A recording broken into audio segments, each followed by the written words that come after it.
up in the morning, it should find me someplace new. But right this minute, all I want is to lay here next to you. Those memories still keep calling me from somewhere in my past. Better hurry if they want me, 'cause I can feel me fading fast while you're turning me. Every which way but blues, you turn me every which way but blues. Inside the fire's burning me, in my mind you just keep turning me. Every which way but blues, baby there's no excuse to turn me every which way but blues.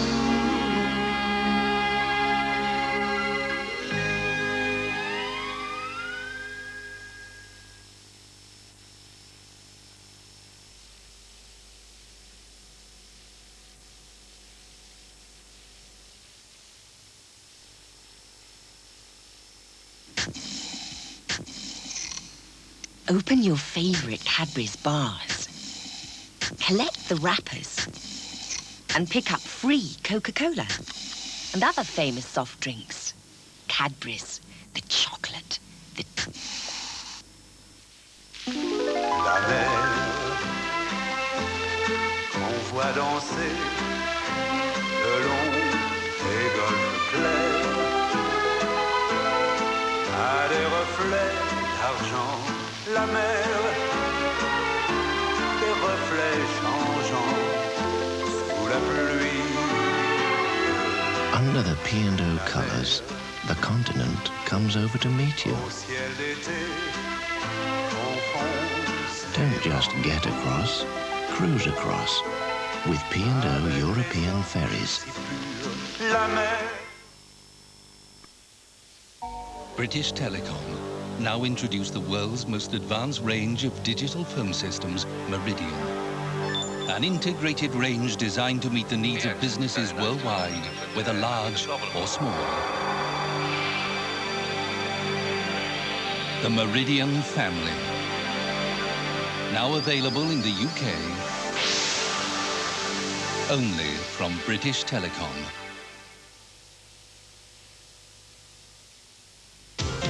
Wonderfully entertaining, says Today. Fabulous fun, says the Daily Mirror. They're horrible. Arnold Schwarzenegger, kindergarten cop. Here goes.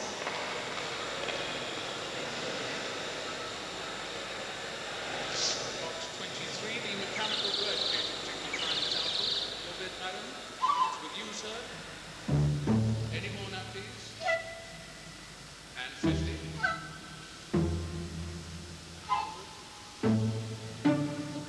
Madam, so.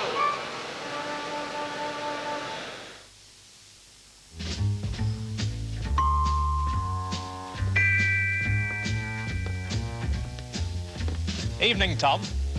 Evening, Jed. Evening, Midas.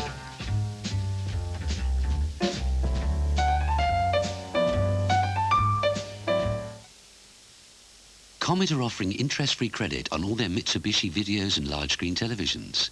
For something really interesting on TV, you know where to come. It's all about what type of job you want when you leave school. I haven't got a clue. Nor have I. I have. I know what I want to do. I want a job where you face a fresh challenge every day. Where only the best is good enough. Bringing happiness to the lives of millions. A job where, when it comes to the crunch, I won't be found wanting. What is it then? Brain surgeon? Prime Minister? Archbishop of Canterbury? No, chief taster for Walker's Crisps. Why do Walker's Crisps always taste so good? What can fill the Watford gap? What bites off a crocodile snap? What makes Venus shut her trap? Boost, a boost, a Cadbury's boost.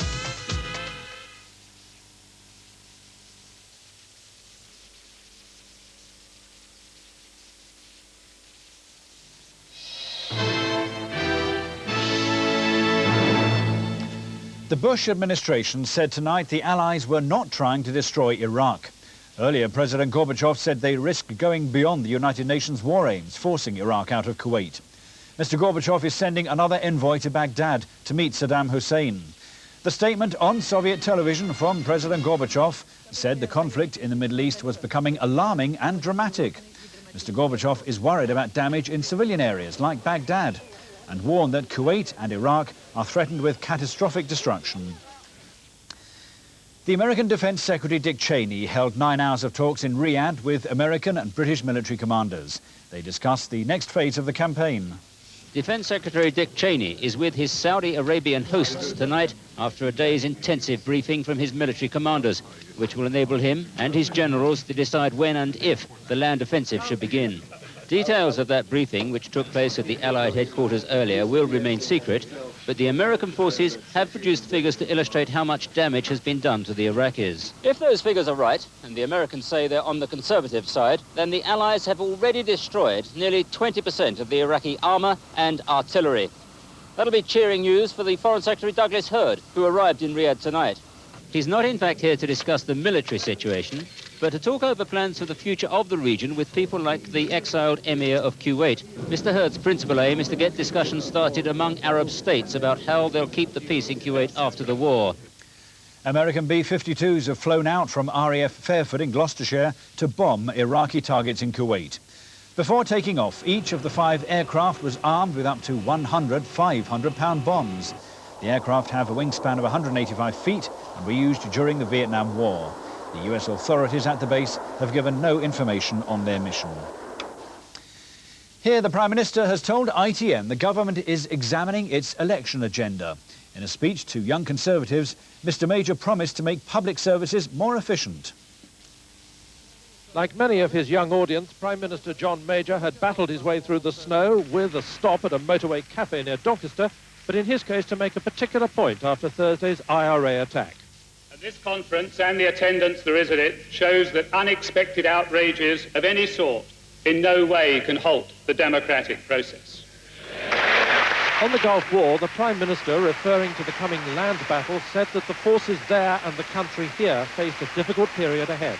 But most of the speech was about what will be in the next Conservative manifesto. It would pay very great attention to the public sector services, especially the state schools.